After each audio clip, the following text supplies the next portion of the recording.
Hans Christian Andersen was one of the greatest storytellers the world has ever known. His stories have been translated into many languages and have been enjoyed by countless readers for generations. This tale, perhaps his most popular, deals with something we all experience sooner or later: the hurt of not being accepted as we are, of being left out because we are different. The Ugly Duckling by Hans Christian Andersen. It was so beautiful out in the country. It was summer. The oats were still green, but the wheat was turning yellow. Down in the meadow the grass had been cut and made into haystacks, and there the storks walked on their long red legs, talking Egyptian because that was the language they had been taught by their mothers. The fields were enclosed by woods, and hidden among them were little lakes and pools. Yes, it certainly was lovely out there in the country. The old castle, with its deep moat surrounding it, lay bathed in sunshine. Between the heavy walls and the edge of the moat there was a narrow strip of land covered by a whole forest of burdock plants. Their leaves were large, and some of the stalks were so tall that a child could stand upright under them and imagine that he was in the middle of the wild and lonesome woods. Here a duck had built her nest. Well, she sat waiting for the eggs to hatch. She felt a little sorry for herself, because it was taking so long, and hardly anybody came to visit her. The other ducks preferred swimming in the moat to sitting under a dock leaf and gossiping. Finally the eggs began to crack. Peep, peep, they said, one after another. The egg yolks had become alive and were sticking out their heads. Quack, quack, said their mother. Look around, you. And the ducklings did. They glanced at the green world around them, and that was what their mother wanted them to do, for green was good for their eyes. How big the world is, piped the little ones, for they had much more space to move around in now than they had inside the egg. Do you think that this is the whole world? Quacked their mother. The world is much larger than this. It stretches as far as the minister's wheat fields, though I have not been there.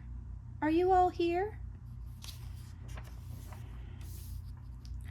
The duck got up and turned around to look at her nest. Oh no, the biggest egg hasn't hatched yet, and I'm so tired of sitting here. I wonder how long it will take, she wailed and sat down again. What's new? Asked an old duck who had come visiting. One of the eggs is taking so long, complained the mother duck. It won't crack. But take a look at the others. They are the sweetest little ducklings you have ever seen, and every one of them looks exactly like their father. That scoundrel hasn't come to visit me once. Let me look at the egg that won't hatch, demanded the old duck. I am sure that it's a turkey egg. I was fooled that way once. You can't imagine what it's like. Turkeys are afraid of the water. I couldn't get them to go into it. I quacked and I nipped them, but nothing helped. Let me see that egg. Yes, it's a turkey egg. Just let it lie there. You go and teach your young ones how to swim. That's my advice.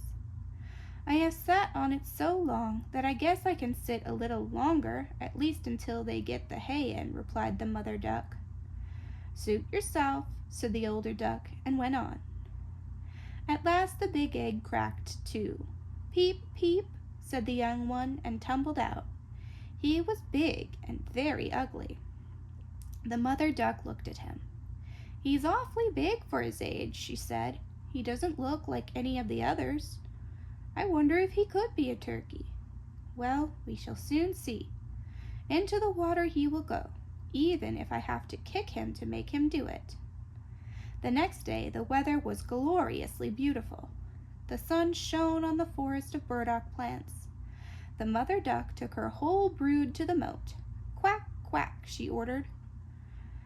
One after another, the little ducklings plunged into the water. For a moment their heads disappeared, but then they popped up again, and the little ones floated like so many corks. Their legs knew what to do without being told. All of the new brood swam very nicely, even the ugly one. "He is no turkey," mumbled the mother. "Look how beautifully he uses his legs, and how straight he holds his neck. He is my own child, and, when you look closely at him, he's quite handsome. Quack, quack. Follow me, and I'll take you to the henyard and introduce you to everyone. But stay close to me, so that no one steps on you, and look out for the cat." They heard an awful noise when they arrived at the henyard. Two families of ducks had got into a fight over the head of an eel. Neither of them got it, for it was swiped by the cat. "That is the way of the world," said the mother duck, and licked her bill. She would have liked to have the eel's head herself. "Walk nicely," she admonished them, "and remember to bow to the old duck over there. She has Spanish blood in her veins, and is the most aristocratic fowl here. That is why she is so fat and has a red rag tied around one of her legs. That is the highest mark of distinction a duck can be given.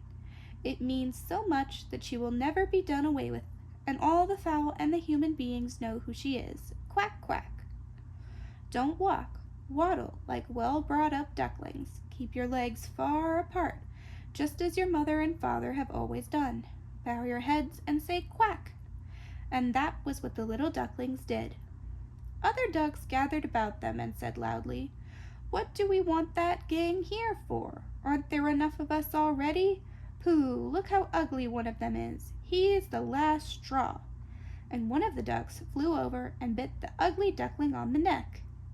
"Leave him alone," shouted the mother. "He hasn't done anyone any harm." "He's big, and he doesn't look like everybody else," replied the duck who had bitten him, "and that's reason enough to beat him." "Very good-looking children you have," remarked the duck, with the red rag around one of her legs. "All of them are beautiful except one. He didn't turn out very well. I wish you could make him over again." "That's not possible, your grace," answered the mother duck. "He may not be handsome, but he has a good character, and swims as well as the others, if not a little better. Perhaps he will grow handsomer as he grows older and becomes a bit smaller. He was in the egg too long, and that is why he doesn't have the right shape." She smoothed his neck for a moment and then added, "Besides, he's a drake, and it doesn't matter so much what he looks like. He is strong, and I am sure he will be able to take care of himself." "Well, the others are nice," said the old duck. "Make yourself at home, and if you should find an eel's head, you may bring it to me." And they were at home. The poor little duckling, who had been the last to hatch and was so ugly, was bitten and pushed and made fun of both by the hens and by the other ducks.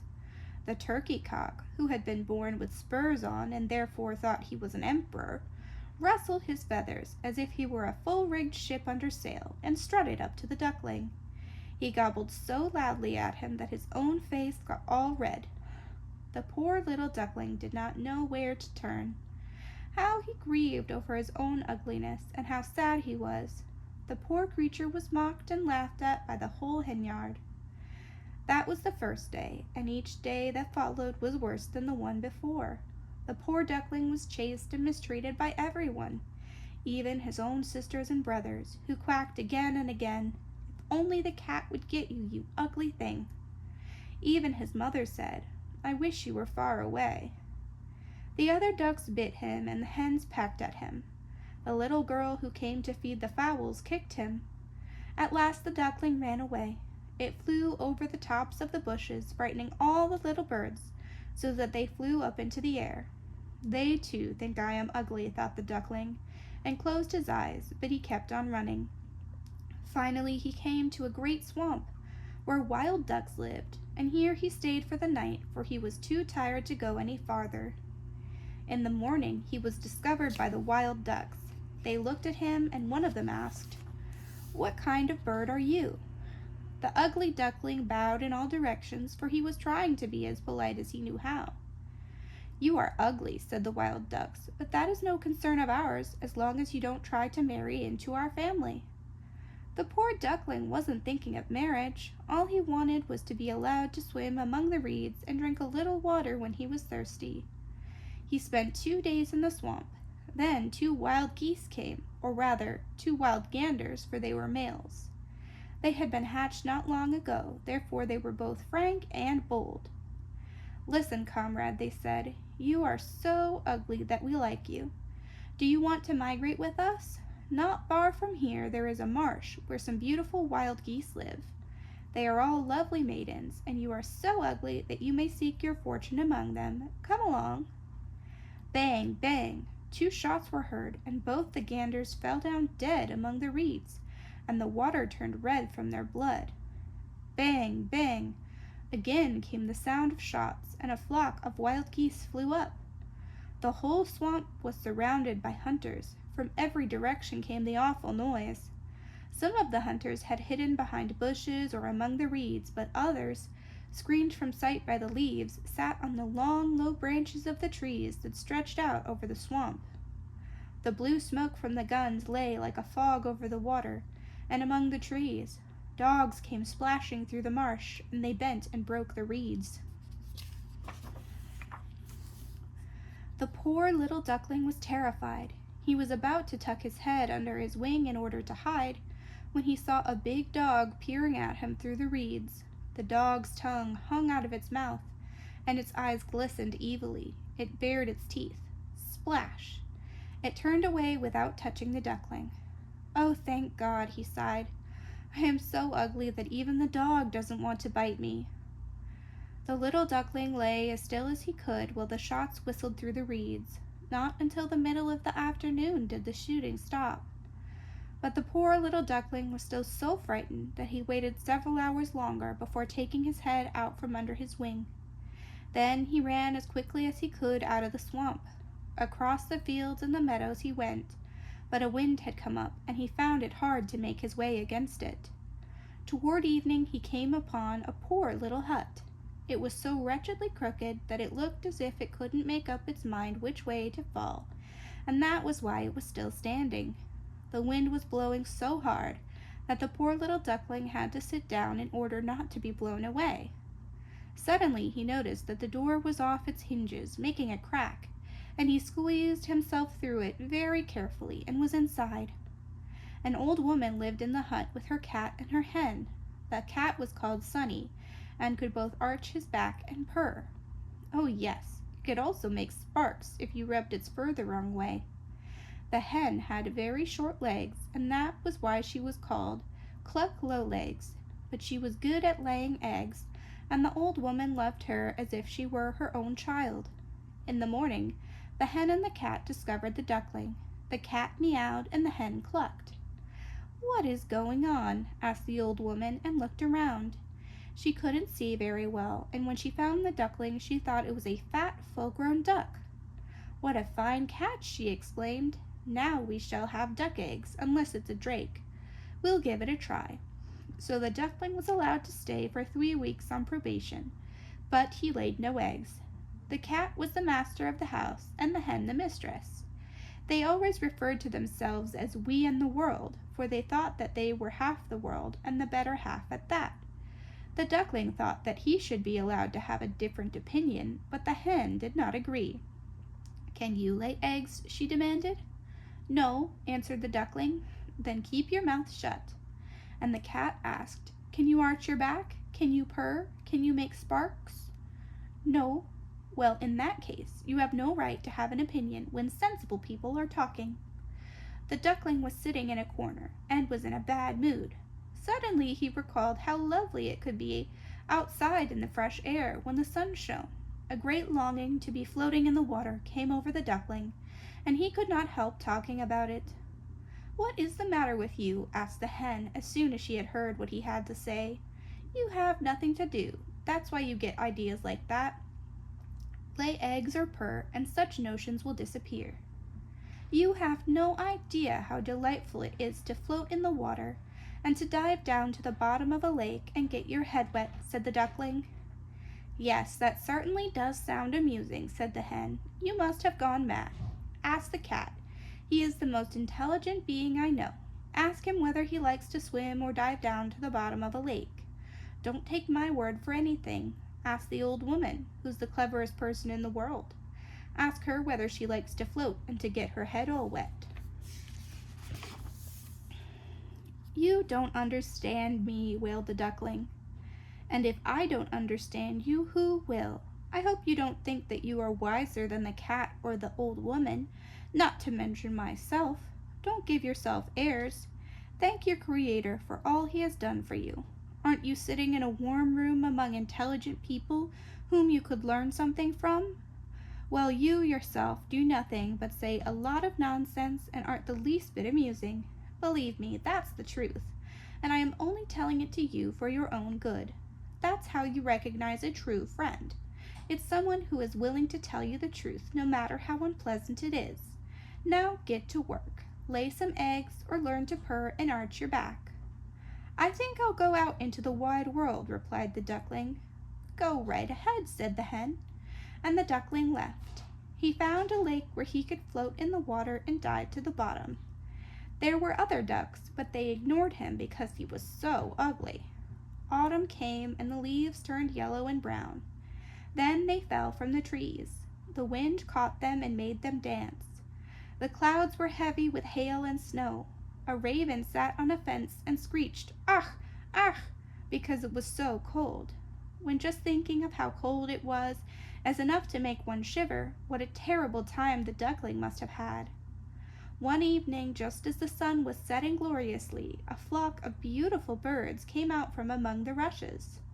Their feathers were so white that they glistened, and they had long, graceful necks. They were swans. They made a very loud cry. Then they spread their powerful wings. They were flying south to a warmer climate where the lakes were not frozen in the winter. Higher and higher they circled. The ugly duckling turned round and round in the water like a wheel and stretched his neck up toward the sky. He felt a strange longing. He screeched so piercingly that he frightened himself. Oh, he would never forget those beautiful birds, those happy birds. When they were out of sight, the duckling dove down under the water to the bottom of the lake, and when he came up again, he was beside himself. He did not know the name of those birds or where they were going, and yet he felt that he loved them as he had never loved any other creatures. He did not envy them. It did not even occur to him to wish that he were so handsome himself. He would have been happy if the other ducks had let him stay in the hen yard, that poor ugly bird. The weather grew colder and colder. The duckling had to swim round and round in the water to keep just a little space for himself that wasn't frozen. Each night his hole became smaller and smaller. On all sides of him the ice creaked and groaned. The little duckling had to keep his feet constantly in motion so that the last bit of open water wouldn't become ice. At last he was too tired to swim any more. He sat still. The ice closed in around him, and he was frozen fast. Early the next morning a farmer saw him, and with his clogs broke the ice to free the duckling. The man put the bird under his arm and took it home to his wife, who brought the duckling back to life. The children wanted to play with him, but the duckling was afraid that they were going to hurt him, so he flapped his wings and flew right into the milk pail. From there he flew into a big bowl of butter and then into a barrel of flour. What a sight he was! The farmer's wife yelled and chased him with a poker. The children laughed and almost fell on top of each other trying to catch him. And how they screamed! Luckily for the duckling, the door was open. He got out of the house and found a hiding place beneath some bushes in the newly fallen snow. And there he lay so still as though there were hardly any life left in him. It would be too horrible to tell of all the hardship and suffering the duckling experienced that long winter. It is enough to know that he did survive. When again the sun shone warmly and the larks began to sing, the duckling was lying among the reeds in the swamp. Spring had come. He spread out his wings to fly. How strong and powerful they were! Before he knew it, he was far from the swamp and flying above a beautiful garden. The apple trees were blooming, and the lilac bushes stretched their flower-covered branches over the water of a winding canal. Everything was so beautiful, so fresh and green. Out of a forest of rushes came 3 swans. They ruffled their feathers and floated so lightly on the water. The ugly duckling recognized the birds and felt again that strange sadness come over him. I shall fly over to them, those royal birds, and they can hack me to death because I, who am so ugly, dare to approach them. What difference does it make? It is better to be killed by them than to be bitten by the other ducks, and pecked by the hens, and kicked by the girl who tends the henyard, or to suffer through the winter. And he lighted on the water and swam toward the magnificent swans. When they saw him, they ruffled their feathers and started to swim in his direction. They were coming to meet him. "Kill me," whispered the poor creature, and bent his head humbly while he waited for death. But what was that he saw in the water? It was his own reflection, and he was no longer an awkward, clumsy gray bird, so ungainly and so ugly. He was a swan. It does not matter that one has been born in the henyard, as long as one has lain in a swan's egg. He was thankful that he had known so much want and gone through so much suffering, for it made him appreciate his present happiness and the loveliness of everything about him all the more. The swans made a circle around him and caressed him with their beaks. Some children came out into the garden. They had brought bread with them to feed the swans. The youngest child shouted, "Look, there's a new one." All the children joyfully clapped their hands, and they ran to tell their parents. Cake and bread were cast on the water for the swans. Everyone agreed that the new swan was the most beautiful of them all. The older swans bowed toward him. He felt so shy that he hid his head beneath his wing. He was too happy, but not proud, for a kind heart can never be proud. He thought of the time when he had been mocked and persecuted, and now everyone said that he was the most beautiful of the most beautiful birds, and the lilac bushes stretched their branches right down to the water for him. The sun shone so warm and brightly. He ruffled his feathers and raised his slender neck, while out of the joy in his heart he thought, "Such happiness I did not dream of when I was the ugly duckling."